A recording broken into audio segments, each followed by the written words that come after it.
Hey guys, welcome to the next part in Football Manager 2015 with Newcastle, and this is the February update for 2017, or the 16-17 season.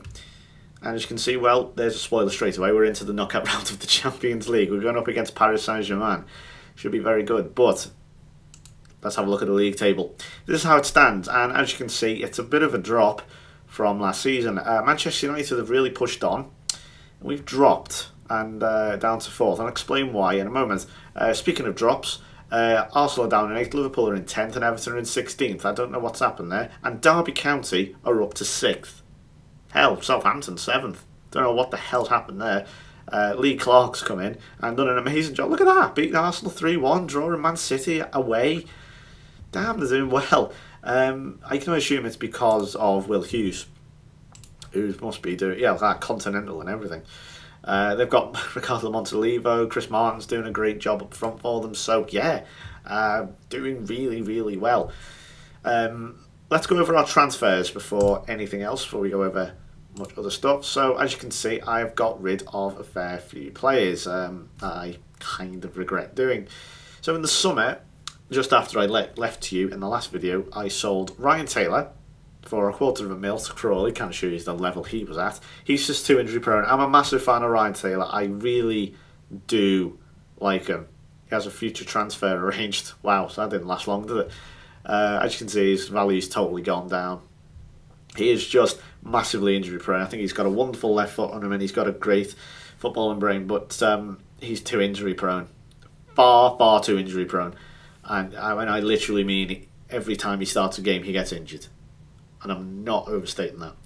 I sold Czech Tiote for $4.5 million to Zenit. This is just, again, what happens when players become, they're unpickable because they're moaning so much. They're unhappy. And the problem is that the one criticism I have of Football Manager Classic is that player interactions have somehow got worse. Basically, in FMC now, because it is so much more shortened and it's a lot more broken down, when a player comes to you, you have the option of one reply and one reply only. And say there's 5 replies, 4 of them responses will yield the response from the player. Well, I don't think that solves anything. And that's it. The conversation ends. The player's sat there sulking and he's unhappy and you're probably going to have to sell him. The one other thing will basically be a promise. The one other response is a promise. And it's not very good. I've got to be honest. It's the one only downfall I can honestly say of FMC, and that is player interactions is dreadful. And I mean poor. So, you can't work anything out, you can't say, even if you tell the player the truth, you are not a first team choice, you should expect to be, starting on the bench occasionally, things like that, prove that, or even, prove to me that you can be a first team regular, will still yield the response, well, I don't think that solves anything. That's no good, is it? What am I supposed to do with that? It ruins the game. So, that's not me moaning, that is just a proper criticism of the game. That just seems broken and backwards to me. And I don't think they're going to be able to fix it, because that's a pretty fundamental part of the game. I'd let a load of players go. I've let Obertan go, Ferguson, Campbell. I want to keep him, and I probably should have done, to be honest. I kind of regret selling him. Where is he now, by the way? Wow, he actually hasn't been able to find a club. I mean, his technicals are shocking, but he has decent physicals. Could have been handy as a backup. This was before he had a great game against us, Abiede, or whatever he's called. I didn't particularly rate him. Where is he? He was at Millwall. I sold Anita for $9.5 million. Again, he was complaining. Hatem Ben Arfa, too much of a frustrating player. I thought I'd cash in on him. He's at Genoa now. $5.5 million I thought was alright. Scott Sinclair managed to make a profit on him, I think. 1.3 million profit on him. Got a few games out of him. He just doesn't do enough. He's annoying. He just simply doesn't do enough. Sent a few more young players on loan. And I sold Haidara to Norwich for just under $5 million, and you'll see why I did that in a couple of moments. I've also got rid of Colaccini. I've got a new captain, and that is Daryl Janmat. I kind of regret selling him as well. I kind of went a bit too mental with the transfer market this year. So who did I bring in then? So to replace Haidara, we have Nathaniel Klein, who was transfer listed by Arsenal for just under £4 million. I also brought in Gerard Deulofeu, who at the moment is injured for 2 months, so that was good. For just, again, under £4 million. This guy is basically just Hassan Ben Arfa, but slightly less frustrating. He's still frustrating, but he's nowhere near as bad as him. Plus, also, he can't take a free kick as well as Ben Arfa. Ben Arfa was superb on free kicks. He's very accurate. Deulofeu, a bit wild. This, one of the first regens I've bought, possibly the first, is Jack Carr. He looks decent. Flair 17, dribbling's 14, crossing 14, not amazing. But, you know, he's 18, he's got time to develop. I want to send him on loan. Now this one, right, Fernando Torres. What are you doing? I'm sure you're asking. Why on earth would you bring in Fernando Torres? You'll soon find out, and the more eagle-eyed viewers will have just noticed why. I also brought in Brian Oviedo, who is replacing Ryan Taylor. Literally, he's a crock. I can see why Everton released him. He's an absolute crock. He gets injured every time. Oh, here's another regen. Oh, no, sorry. No, it's not a regen. I beg your pardon. I tell a lie. It's Calvin Miller from Celtic. He looks decent. A young player. I'll come back to Mitrovic here in a couple of moments. And the last one I bought in on deadline day because I realised I was out of attacking options because I sold likes of Campbell, and something happened with this guy, which I'm sure you've already figured out what happened. So I ended up having to bring in Wilfred Zaha from Manchester United. He was on sale for £3.5 million. Steal. Absolute steal. This guy's a beast. I mean, I think you knew that already. His pace is scary. He just beats people down the wings for breakfast. He's just a fantastic player. And Nathaniel Chalobah, I decided to bring in on loan on deadline day in January. So yeah, there we are. Wilfred Zaha was also in January. I think I'd looked at the date and sorry, I was looking at the wrong date. So Mitrovic then. This is Alexander Mitrovic. Bought in for £13.5 million from Anderlecht. Big money. Fortunately, there was a deal. Anderlecht would not accept the deal without a loan back offer deal thing going through. And he's not the best player in the world, but he was the best of what was on offer. And I paid it, and I've paid a massive price for sending him on loan. Let's have a look at the squad. How are we getting on? Well, Emmanuel Riviere is pulling his weight at the moment, certainly 17 goals. Fernando Torres has 14 goals. See, there's still a little bit of life left in him yet. What the hell was this for Chelsea? 13 goals for Moussa Sissoko, and then that's the rest, really. Zaha's obviously just got here, so exclude him. And yeah, not the greatest, I've got to be honest. I'm resting my players currently due to we have a Champions League game, so I've decided to rest them. If you're wondering how to rest players, by the way, if you want to rest your entire squad, a lot of people don't know about this. Click the date and then go, as long as it's not on a match day, because you can't do it on a match day, and that includes before and after. But if it's a non-match day, you just click the little down arrow down here, rest all players, you can do it for 1, 2, 3 or 7 days. It's very useful, especially in the lower leagues. So that's how the squad's shaping up the moment. How then have we got on overall in the scheduled competitions? If I scroll up here, we lost the Community Shield, something which I don't care about. Sergio Roberto scored against Chelsea, not interested.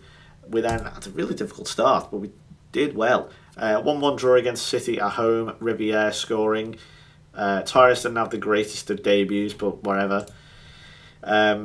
We then had a 3-0 thrashing at St Mary's of Southampton. Sissoko, Torres and Riviere scoring. I'm also starting this guy a bit more now. Gale, can never say his damn name. Biggie Romano. He's decent without being amazing, but he's a good stopgap. I think he's handy to have as a rotation option. Bring in, for the sort of lesser games. We then went to Goodison Park and got a 1-0 victory there, and a 2-1 victory against Arsenal. Roberto and Riviere scoring. Arsenal, as you can see, not doing very well in the league. We then had a Champions League game. This is our group, so this is how we got on. Obviously, we're due to play PSG next, so you know how that phased out. All groups. So let's go through. So Dortmund, Newcastle, Genoa, and Shakhtar. Genoa, who had an amazing season last year, they're not doing that well in Serie A at the moment. But if we go to the stages, they actually came second and were similar to us, within a whisker of taking Serie A from Juventus. But other than that, I mean, look at AC Milan. They'd be a good side. If you're looking for a team to go for a Football Manager Let's Play, or just to play FM in general, try AC Milan. I'm tempted by them myself. We came second. Dortmund were really good, like really, really good. City, again, failing to qualify. Barcelona topping their group.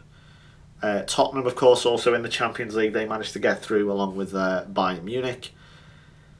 Let's see, who else is there? Chelsea got through. Real Madrid finished in second, but never really in doubt.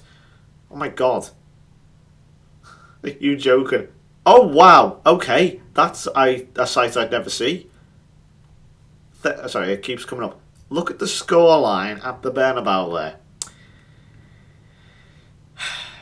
Now, this is a moment in the beta when a lot of people are saying there's too many goals being scored. I think I can sympathise. Dear me. So, anyway, we played Genoa at St James's Park and we won. Torres and Riviere scoring. 3-2 of the Hawthorns here. Torres scoring again, as you can see. We then played Palace in the third round of the Catalan Cup. I played a reasonably weak, it's not weak, but switch team, a rotated team. Obviously, Bergimano playing. Who else? I think Klein had just come back from injury at this point. Robertson played, didn't have a great game, but Moussa Sissoko with the goal. Incidentally, if you haven't seen this guy, if you haven't watched the previous videos, this guy's a good one to snap up for a few £100,000, if not less. Norwegian lad Christopher Ayer. He seems to be one of the young players to snap up at the start of the game for this season. We then went on a bit of a losing streak. 3-1 to Chelsea, not great. 3-1 to Dortmund, not great. However, we did do slightly better in the next game because we lost 3-2. Holtby scoring. If you don't know about Holtby, I'm trying to convert him into a centre forward or some sort of striker. He's not the greatest, I'll be honest. Lewis Holtby, he could do better. Actually, did he appear in my transfers? I think I may have just skipped over Lewis Holtby. Did I not skip over him? I'm sorry if I did. I bought Lewis Holtby for just over 5 million. Sorry, I think I got caught up in Mitrovic. I'm not going to skip over players anymore. Sorry, yeah, Lewis Holtby, and I'm trying to convert him into a centre forward, basically. And because I don't particularly think he's a proper midfielder. So I'm going to convert him into centre forward. As you can see, he was all sort of green there already, so he's got an idea of how to be a centre forward. But it's individual training. If you want to know how to do that, it's go to training, individual. It might be a little bit different on the full version of FMC. Football Manager. This, of course, is FMC. But you then just take manual controls. But if you're not already, you should be on the normal FM. Scroll down wherever he is. Where is he, actually? Where is Holtby? There he is. As you can see, new position, striker, centre forward. That's how you do it. We then beat Derby 2-0, so we got back on track finally. Riviere scoring again. Absolutely battered Shakhtar, who are notorious, of course, for being poor away from home. That was 4-0. Blackburn, 2 goals from Moussa Sissoko at Ewood Park. We then played Brighton in the Amex Stadium in the 4th round of the Catalan Cup. Had a few injuries here. Not great, but whatever. 3-0, I'll take it. Stoke 3-1. Torres scoring twice. He still has a bit of flair about him, Torres. He's still a decent player if you can get hold of him. I think Chelsea just released him. Or might have been Milan, I can't remember someone. But in fact, let's have a look at his history. Where did he get released from? Oh, he was loaned to Milan for a couple of years and then released. It's not amazing, is it? Let's be honest. Let's see, where are we? Yeah, 3-1 against Stoke. So Torres scored twice. Shakhtar went to Donetsk and won 3-0. Played Lee Harford here, who was another youngster I've got coming through. Looked decent. Work rate 16, pretty good. Fortunately, we just had one of those games where it was just not happening at all and we got annihilated at Old Trafford. However, we did get at least a bit of retribution for last season's mauling at the Stadium of Light. We battered Sunderland 6-2 this time. Torres with 2. Delafeu had a wonderful, wonderful game. He did a Damari on them, shall we say. If you're watching the last video, of course, you may remember Omar Damari scared the shit out of my defence so badly. He just terrorised them all game. I think Delafeu did that to them here. Menga and B were also getting 2 goals. Everyone doing very well indeed there. We then followed a 6-2 victory with a 5-5 draw. This again is another criticism that a lot of people said of the FM15 beta, in that it was just too many goals. There were just too many mad scorelines. Again, particularly in the lower leagues where goalkeeping and defending wasn't great. And you'd start to see scorelines like this pretty much every other week. And it was driving a lot of people mad. This game was nuts. Ben Arthur played, obviously. I think he played. But he came on. No, where is he? He was definitely playing. Maybe it was in the other game. I think it was. Delafeu, man of the match, as you can see. Not the best defensive performance from either team, really. But I'm not going to show you the goals because they will be here all day. AU, Torres, Sissoko, Delafeu and Riviere. As you can see, they scored in the 81st minute. It's just a nutty game. Just a totally mad, crazy game. I couldn't honestly explain it if I tried in words. 1-1 result at Anfield, not bad. Not the greatest, since they're not doing that well at the moment, Liverpool. But still, 1-1 at Anfield, not all bad. This was bad, however. We lost to Dortmund 2-1 at St James's. We really should have got at least a point here. Colaccini did score for us, but yeah, I ended up having to play Armstrong and Robertson up front. So I don't know why I did that, actually. I think it was because Torres was knackered. And yeah, and I'm starting to run out of striking options. I think Riviere may have also been injured at that point. Tottenham, 1-1 at home. Of course, they were doing well, I think. Are they? Are they doing well? Yeah, they're actually ahead of us. Tottenham, look at that, they're in contention for the title there, damn it. So 1-1, not bad, I suppose. As you can see here, this is where we started to really go off the rails a bit. Obviously, them 2 defeats were not ideal, but you can recover from them. But as you can see, a draw, loss, draw. 1-1 at Villa Park, again, not great. Got knocked out the Capital One Cup by Arsenal extra time. This was absolutely ludicrous. We finished, and I absolutely kid you not, with 8 men. This was... Look at this might actually be the most stupid game I've ever been involved in. Tim Krul, man of the match. This really gives you an idea of just how stupid this match was. Walcott eventually broke the deadlock in the 109th minute. We went all the way 120 minutes and ended up in the last 5 minutes with 8 men. I was saying to myself, abandon it. This game needs to be abandoned. We don't physically have enough players on the pitch. Watch. Sorry, if I go to formations, wrong one. Formations, it won't actually say. Okay, but yeah, we had all our subs. So let's have a look at the subs. Sub 65, sub 57. When did Cisse come on? 65 on 18. Because I had to replace AU straight away, who then got injured virtually immediately. So he injured 18. Injured in the 18th minute. Pretty much the game. And that's not even halfway through the first half. So that is essentially being injured straight away as far as I'm concerned. Kagawa then came on. Then had Brian Oviedo get injured in just the last 3 minutes. Stephen Taylor then got injured at the time. And then Sergio Roberto got injured 6 minutes to the end. Insanity, I tell you. Insanity. Arsenal had 40 shots.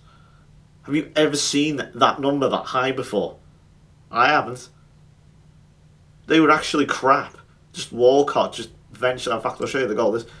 I'll not show you his profile. I'll show you the goal. We didn't have any clear-cut chances. I thought we might be able to take it to a penalty shootout and somehow do it. But genuinely, we finished with 8 men. They were just having so many set pieces. I mean, look at that as well. Great finish. I mean, Kagawa will have to take the blame there. What is it talking about? I can't. It's just, this is so bad. You can't see it there since that's the starting formations, but by the time we finished, we were down to 8 men. So Capital One Cup, brilliant.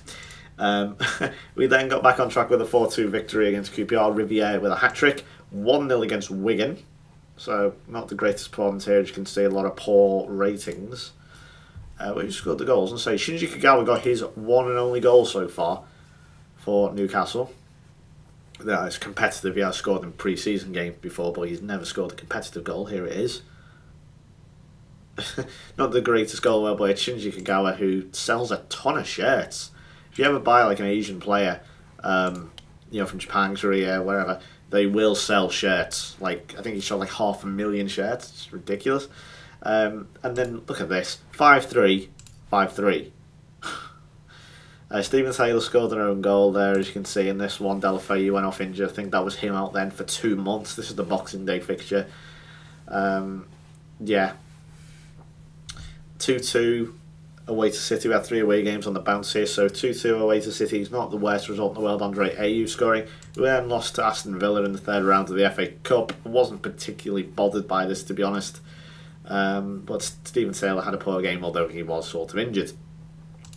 Lost 1-0 at home to Southampton, so we're really struggling here. 5-3 at home to Norwich, 5-3 away at the Liberty Stadium at Swansea, a 2-2 draw, 3-1 at the FA Cup, 1-0 down at Southampton, going very badly. We did correct things with a 3-1 victory at against Everton, I should say.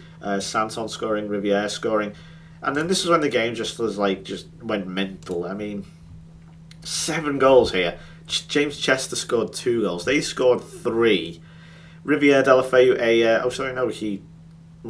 he got injured recently because it's 2 months. Christopher Ayer scored, I think, his first goal. Chester scored 2 own goals to Soko and Yanga and Biwa. God, I'm going to have to list the whole team soon for goal scorers. 3-1 against West Ham, bit of retribution for the game earlier. And then we're due to play PSG next. And that is how the rest of our fixtures look. We're due to play Swansea at home, last game of the season. Oof. I think I'd be happy at this point in time if we were able to get 4th place. Obviously, we have 2 games in hand, as you can see on City. I don't know why, but if we win them 2 games, we will be 9 points clear of them. And we'll be within 6 points off the title. So it's not a mile away, but it's not ideal at the same time. Although Manchester United, we do have a game in hand on them. But even then, if we draw level with them, we'll still be 9 points behind them. I'm going to say drew level on games, excuse me. Not really going for the title this season. But if we can still solidify our Champions League status, I will be very, very happy indeed. Goal scorers then. How are they getting on? Diego Costa with 15. Aluko with 14. Chris Martin, somehow, with 13. Riviere with 12. Fernando Torres there with 10. The same as Lukaku, Sissoko and Vyman. I don't get it. Carlos Vela is at Spurs. If we look at their team real quick, why are they doing so well? As we talked about Benteke, Fazio's really good on this, Fazio. He's played some games there. I just want to note him for some reason. He had a good game, I think, against us. They've got Carvajal. This is the yes, it is Real Madrid player. They've also got Alexander Dragovic from Dynamo Kiev. They bought him for £10 million. And that's it, really, in terms of additions. 13. They've also got Derrida. With God, that will not want to miss it for just under 8 million from Freiburg. So yeah, that's how the state of play is as of February 2017. Gone backwards a little bit, but we're still in the Champions League against the almighty Paris Saint-Germain. What could go wrong, eh? Find out how we got on and see how the league finished in the next video. Thank you very much for watching. I'll see you then. Goodbye.